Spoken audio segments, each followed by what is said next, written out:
Hello, World Wide Web. Wild Wolf Mary, barking at the sheep again. Apologize for being so long since my last one. I'm trying to do one of these a week. But we had a little bit of an emergency here and had to deal with it. Water backing up in the basement.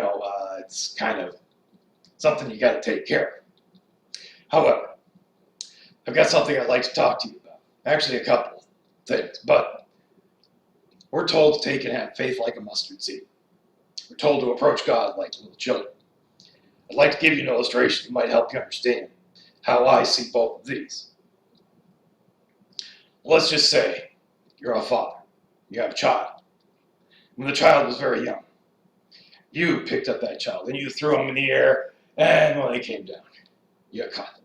And you threw him in the air and you caught them.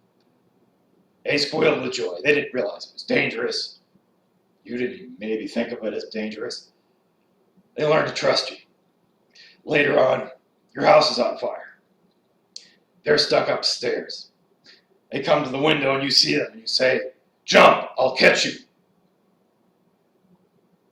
Now, they could think to themselves rationally, "I'm much bigger now. There's no way Dad will catch me." Or they might think to themselves, "The fire trucks will be here any minute now. I'll just wait for the fire trucks." But instead, they jump out the window for you to catch them. They take a leap of faith. That is faith like a mustard seed. It is also a very childlike way to approach your father. You trust him. Now, it doesn't mean that you don't have doubts. We all do.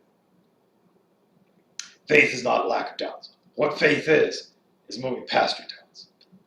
Faith is like courage. Courage is not a lack of fear. In fact, if you're not afraid, you're not courageous, you're just fearless.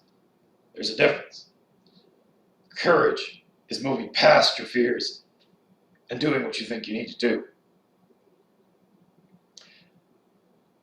I have challenges in my faith. One of the ones that comes up right now is genetics, evolution, Noah's Ark. Now, in recent years, they've been mapping out the human genome, and they've discovered so much genetic material could possibly be completely contained within 8 people, as we conceive. Now, there was Noah, Noah's wife, his 3 sons, and his 3 sons' wives. 8 people. Now, if you understand a little bit about genetics, you realize that there is no likelihood of unique genetic material for Noah's 3 sons. So there's really only 5 people. It can't be contained in 8. 5 is even worse. Evolutionists will say, hey, that just proves that evolution has to be the case. Because all that genetic material, it can't be contained within those 5 people. You've got a valid point. However, our response is that no, we believe that Noah's Ark is true as it says in the Bible. And we argue that it's not a genetic dynamic that's constantly changing. We say it's static. Truth is, it might not be static. We're thinking inside a box too. Their box is, hey, it's got to be more genetic material that's being created in order for this to happen. Ours is static. Can't be so. We're going to take it, argue with everything that's put in front of us. It might be dynamic. It might be dynamic in a different way. In fact, the theory of evolution might be completely wrong. What it might be is de-evolution. Now, I really don't know, and this is something that needs to be taken and looked at by people honestly seeking the truth.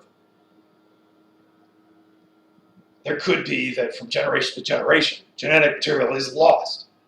We all have genetic damage. Go look it up. Average person, I can't remember, I think it's 10% or 10 genomes, 10 genes, whatever.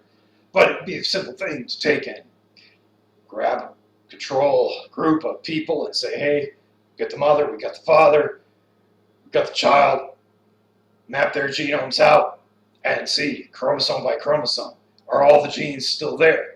If all the genes are still there, there is no de-evolution. If, on the other hand, genetic material is lost from one generation, just a small amount, it doesn't have to be a large amount, we know there's something else going on. Could even be that the evolutionists are right. In some respects, maybe a little bit of new genetic material is showing up, but we don't know that. We need to go out and look at that, truthfully, honestly. Doesn't mean that microevolution like that is necessarily an argument for macroevolution, as everybody says, Darwin says, and they teach in the schools. Could be a blend of both. Could be that the genetic material is being lost now at a faster rate because of pollution. Could be that in the past there was more genetic material, we lost more genetic material.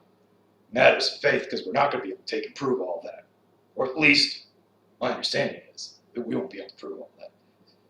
I don't exactly want us to go out and exhume graves to pull out genetic material and look at people from past generations. We could do that, but that's a little gruesome. Rather, we should take and look at people, their children, their genetic material. Look at people outside the United States. Some of these places where people are much more healthy. They don't have the high level of miscarriages that we do. 35% in the United States. 35% of pregnancies end in miscarriage. Maybe it's because genetic material is lost and those miscarriages are not viable. Might even be able to predict when we're going to take and cease to exist as a race. It's a scary thought. I don't think there's a lot of people who want to know that. Really what I'd like to see is I'd like to see secular and religious people both diligently, honestly trying to find the answer there. It's like for horses in a barn and it's burning. Now, if you know anything about horses, you take a horse out of a burning barn and you let them go, you know the first thing they're going to do?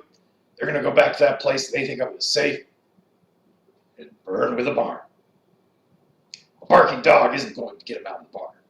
You got to take it, put blindfolds on them.